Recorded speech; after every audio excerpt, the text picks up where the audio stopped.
Bismillahirrahmanirrahim. Assalamualaikum warahmatullahi wabarakatuh. Alhamdulillah wa syukurillah nikmatillah la haula wala quwwata illa billah. Yang terhormat tim dari Kecamatan Tirtomoyo, Pak Sekcam, Bapak Babinsa, dan Bapak Ibu semua yang mana kami tidak bisa menyebut satu persatu. Yang kami hormati rekan-rekan perangkat desa Gorjo, yang kami hormati lembaga desa Gorjo, Ketua BPD yang mana pada hari ini pamit karena mengantarkan warganya yang sedang sakit, dan anggotanya yang kami hormati Ketua TP PKK beserta anggota, Ketua RW, RT, se-desa dan Gorjo. Sebelum acara pada hari ini dimulai, yang pertama dan utama marilah kita panjatkan puji syukur kehadirat Allah Subhanahu wa taala karena limpahan rahmat, taufik dan hidayahnya sehingga di siang hari ini kita bisa berkumpul di Balai Desa Gorjo ini dalam rangka untuk musrebah penyusunan RKPD tahun 2023 dalam keadaan sehat walafiat, tidak kurang suatu apapun.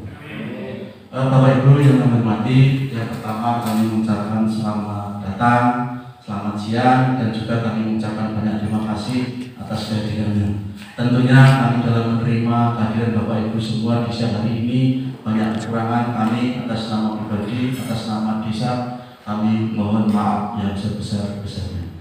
Bapak Ibu yang kami hormati, bahwa di siang hari ini panjenengan semua diaturi di Balai Desa dalam rangka untuk ikut musrebah penyusunan RKPD Kabupaten di tahun 2023. Jadi jangan sampai salah paham ya. Ini hanya suatu pengetahuan pada hari penyusunan RKPD di tahun 2023. Jadi nanti apabila Bapak Ibu mengusulkan, tentunya usulan yang akan dilaksanakan di tahun 2023 itu saja di Desa Gorjo tidak semua bisa diusulkan.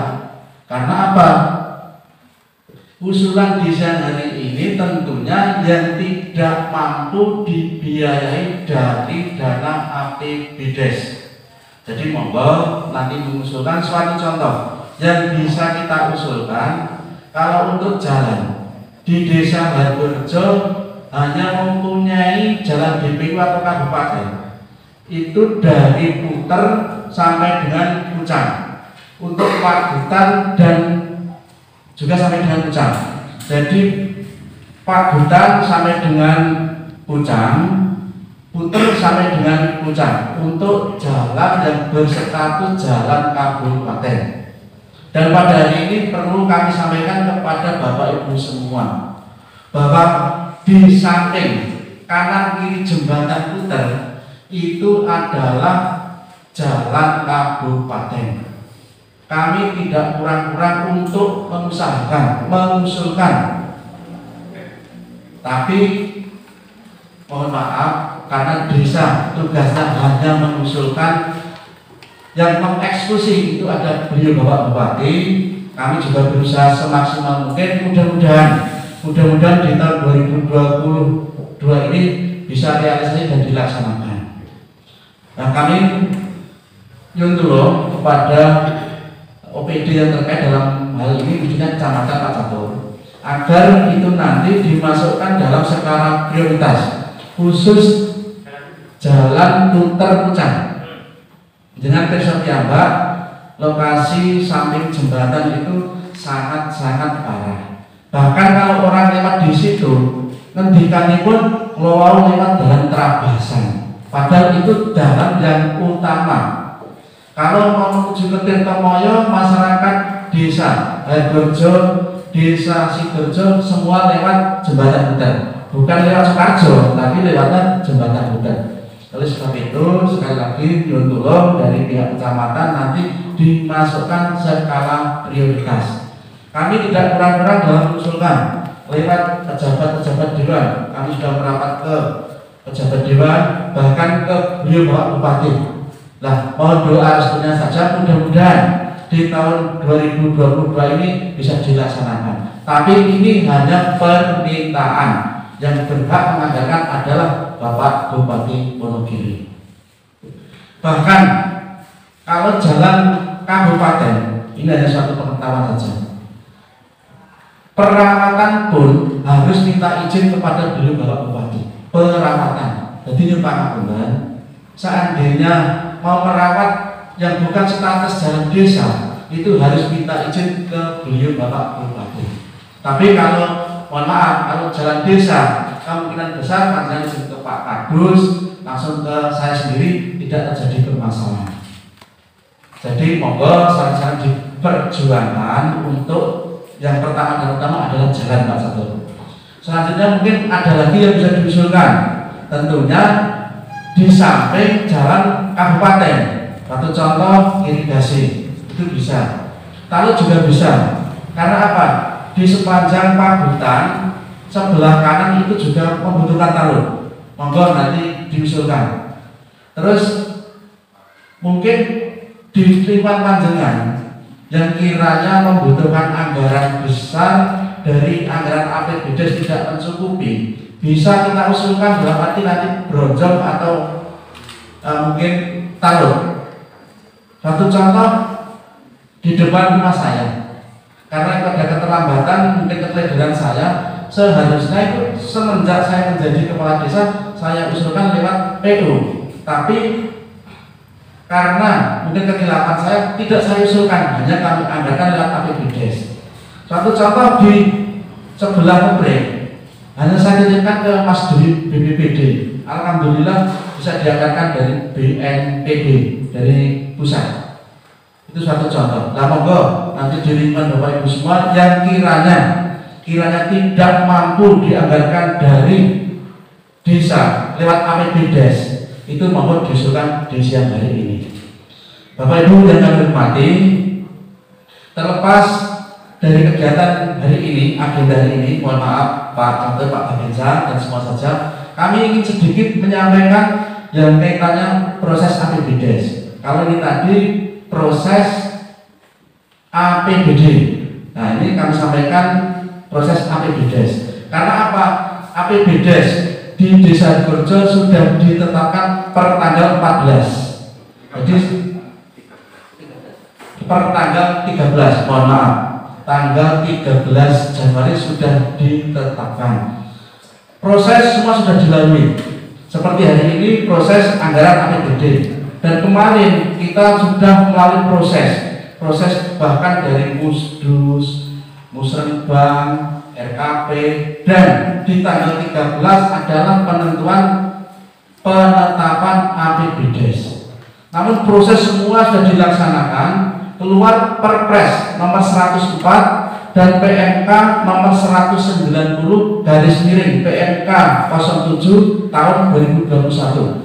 Ada petunjuk bahwa pelaksanaan APBD khususnya dana desa harus mematuhi aturan dan melaksanakan Perpres dan PMK.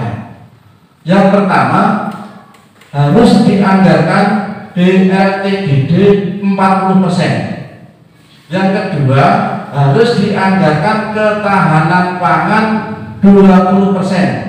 Dan yang terakhir, harus dianggarkan PPKM 8%. Anggaran yang masuk di Desa Gorjo di tahun 2022 sebesar 848 juta 159 sekian yang masuk di Desa Gorjo. Kalau kita persentase 848 juta sekian kali 40%, sampul ketemu 339 juta 200 sekian. Itu untuk BLTDD. Karena aturannya minimal harus 40%. Itu kalau dibagi itu tidak ketemu. Maka untuk Hargorejo menganggarkan 342 karena di dalam Perpres dan PMK minimal. Orang mungkin gampangannya uang ketemu 94 Komas kan tidak mungkin. Jadi kita anggarkan 342. Jumlah KPM adalah 95 orang. Dasar penyaluran yang pertama dan utama adalah yang masuk DTKS yang belum mendapat bansos. Ini tadi dari pengarang Pak Bupati baru saja Pak Catur. Kalau kemarin mungkin ada kata yang lain, tapi ini tadi baru saja penyampaian dari kabupaten. Dasar yang pertama adalah harus masuk DTKS yang baru muncul, termasuk pemula yang belum mendapat bansos. Jadi kan untuk Hardorejo terakhir DTKS itu per November itu sejumlah 15 orang tambahan. Tapi untuk usulan yang mendapatkan bansos reguler itu per tanggal 24 November. Jadi kalau sudah masuk DTKS, suatu saat ada usulan, kita usulkan bansos. Kalau kita mengusulkan, kalau memang ada komponen atau kriteria yang masuk PKH, lebih baik kita usulkan dari PKH. Karena kalau kita nanti masuk PKH, otomatis akan mendapat BPNT atau sembako. Itu yang 40%. Terus, mohon maaf, ada lagi 20%. 20% itu untuk ketahanan pangan. Ketahanan pangan, dana desa kali 40%, ketemu 169 juta sekian. Itu paling pun ketahanan pangan. Jadi yang masuk ketahanan pangan adalah pembibitan juga masuk, pelatihan, irigasi. Nah, untuk Hardorejo agar tidak terjadi polemik perdebatan di lingkungan desa Hardorejo, maka kami sebagian itu juga mengadakan bibit. Karena TPPKK anggarannya juga tidak mencukupi, maka sebagian juga kami masukkan di ketahanan pangan. Dan juga kami menganggarkan bibit agar tidak terjadi polemik. Kami menganggarkan bibit kambing individu dalam arti yang menyandang difabel, orang cacat. Karena apa? Kalau kita menganggarkan umum, itu nanti akan terjadi polemik di lingkungan desa Hardorejo, terjadi perdebatan. Ini nek sing DKI wong difabel, wong cacat, nek arep meri kowe gelem cacat. Oh, titik, boten meri. Itu untuk pembibitan. Nah, selanjutnya banyak sekali karena paling itu ketahanan pangan, maka kami tidak bisa menganggarkan sarana prasarana dalam arti fisik, corak blok, talud dan seterusnya kami tidak bisa menganggarkan. Yang bisa kita anggarkan adalah lumbung desa bisa, irigasi, tersier juga bisa. Oleh sebab itu kami menganggarkan sebagian besar di irigasi dan lumbung desa. Nanti secara pribadi Pak Martin nanti setelah musyawarah nanti musyawarah dengan saya nih Pak Martin. Selanjutnya yang ketiga, kita harus menganggarkan 8% PPKM itu sejumlah 67 juta sekian. Data dana desa ini pun kilang 340, kilang 100 tidak sama, kilang 100 juta. Itu harus hukumnya wajib. Terus ada lagi untuk insentif lembaga. Lembaga dalam arti di sini yang saya lupa RT Pak RW. Di desa Hardorejo mengadakan 10 bulan. Dalam arti 10 bulan per bulan honornya bukan sepiteno. Sumber enak rezeki ke pemerintah tak anggarke minimal kode lembaga nek duwite. Ngoten nggih. Jadi kita juga menganggarkan guru PAUD. Kita masih menganggarkan TPPKK. Kita masih menganggarkan SDGs. Jadi mohon maaf untuk kegiatan di tahun 2022 yang bersumber dari dana desa tentunya sudah ada plot-plotnya. Nah, kemungkinan kalau ada yang melaksanakan kegiatan di tahun 2022 perlu kami sampaikan di tahun 2021 Silpa Desa Hardorejo ada 30.400.000 sekian. Sebagian untuk kegiatan-kegiatan, satu contoh di Ngorok, di Kejo 2 titik. Jadi 30.400.000 sekian sudah kita laksanakan, mau kita laksanakan. Tapi untuk di Desa Hardorejo juga perlu kami sampaikan, sebenarnya ini salah. Karena apa? Silpa tahun 2020 terus digarap oleh Silpa. Tapi pertimbangan saya, kebijakan saya, kalau kita menunggu di tahun 2022, di tahun 2021 kita menganggarkan cukup 12 juta sampai 15 juta. Kalau kita menunggu keluarnya uang di tahun 2022, maka anggaran akan bisa membengkak 2 kali lipat, mungkin 3 kali lipat. Karena apa? Fatal. Jadi bisa dikatakan untuk kegiatan di Desa Hardorejo mencuri setar. Tapi saya bertanggung jawab karena apa? Data dukung komplit, fisik juga ada. Bapak Ibu yang kami hormati, mungkin lembaga desa sudah kami sampaikan Pak Ketua. Mohon maaf mungkin ini terlepas dari agenda di siang hari ini, karena agenda di siang hari ini adalah musrenbang dalam rangka untuk penyusunan RKPD tahun 2023. Bapak Ibu yang kami hormati, mungkin hanya itu yang bisa kami sampaikan. Kurang lebihnya kami mohon maaf. Waktu sepenuhnya kami kembalikan kepada pembawa acara. Dan mohon maaf yang terakhir, mungkin kami nanti tidak bisa mengikuti, kami akan mengikuti Zoom meeting Pak Catur. Mungkin hanya itu yang bisa kami sampaikan, kurang lebihnya kami mohon maaf. Wassalamualaikum warahmatullahi wabarakatuh. Yang terhormat para kepala desa Hardorejo, Bapak-Bapak yang kami hormati,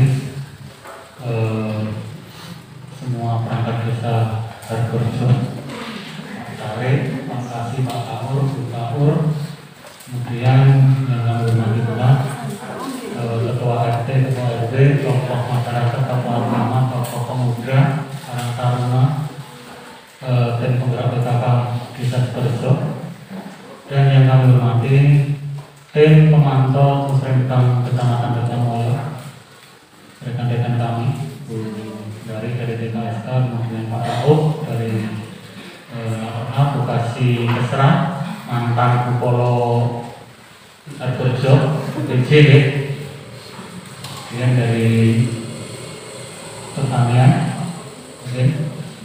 Monggo pertama-tama kita panjatkan puji syukur atas kehadiran Allah Subhanahu wa taala yang Maha Kuasa, karena limpahan rahmat taufik hidayahnya kita semua bisa bertemu berkumpul di Balai Desa Hardorejo ini dalam rangkaian acara pelaksanaan musrenbang Des untuk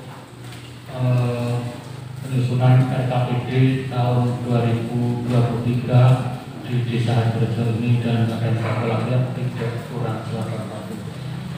Bapak dan Ibu yang kami hormati, mungkin Bapak Ibu yang hadir di sini, istilahnya berupa sek mawon sing rawuh Hardorejo yo ora ngiyani ini nyembah nggih Pak Bapak Ibu yang kami hormati. Jadi yang membuat jadwal itu rekan kami hanya ke dapur. Ya alhamdulillah malah bisa ngapal ya, panjenengan ngapal kayak catur kayak. Jadi ampun istilahnya dosen kepanggih kula, karena ini saya memang ditunjuk oleh beliau Pak Camat melalui rekan kami Pak Kasih BPN untuk menghadiri pelaksanaan musrenbang di Desa Hardorejo ini.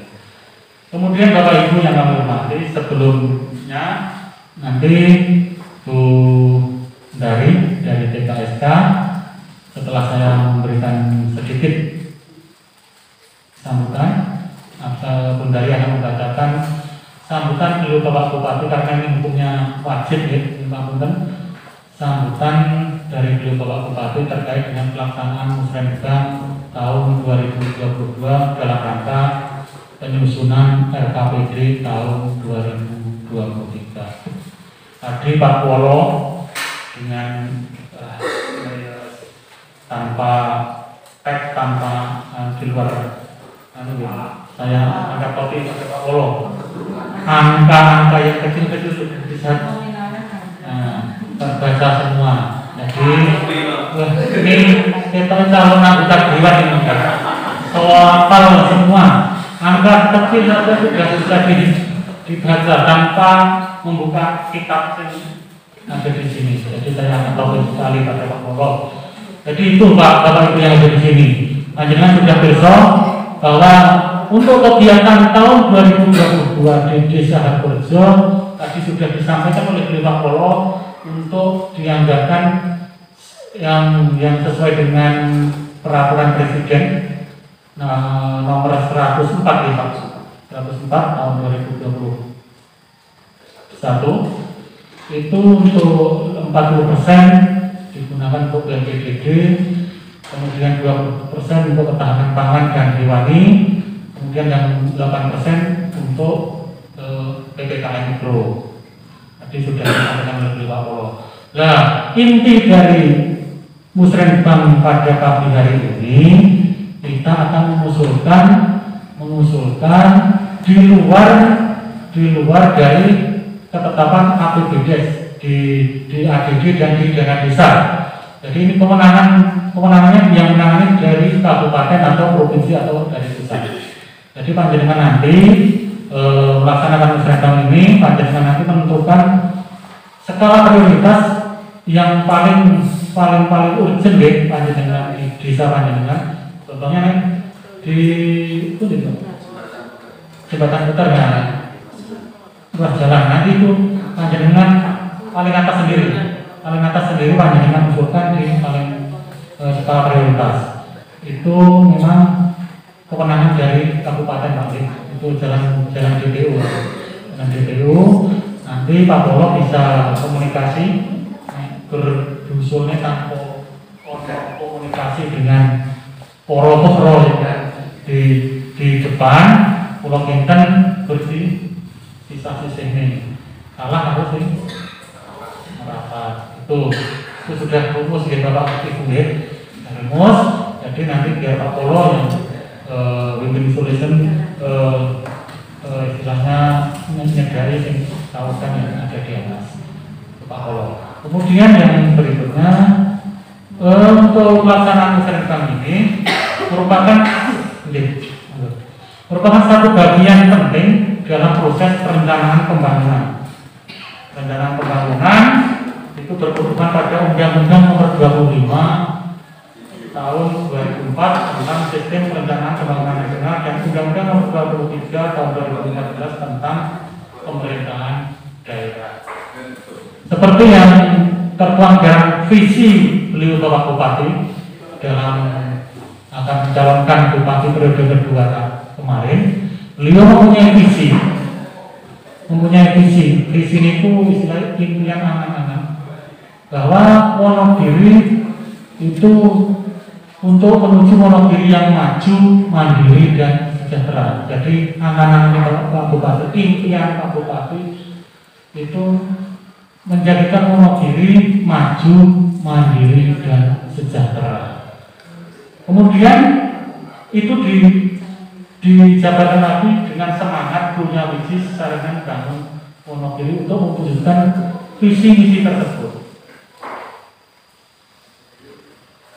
Dan arah kebijakan nih Pak Sarif nanti arah kebijakan dari penyusunan RKPD 2023 ini itu nanti bisa panjenengan bisa mendengarkan sambutan dari beliau Pak Bupati. Itu sudah tertuang di sambutan beliau Bapak Bupati.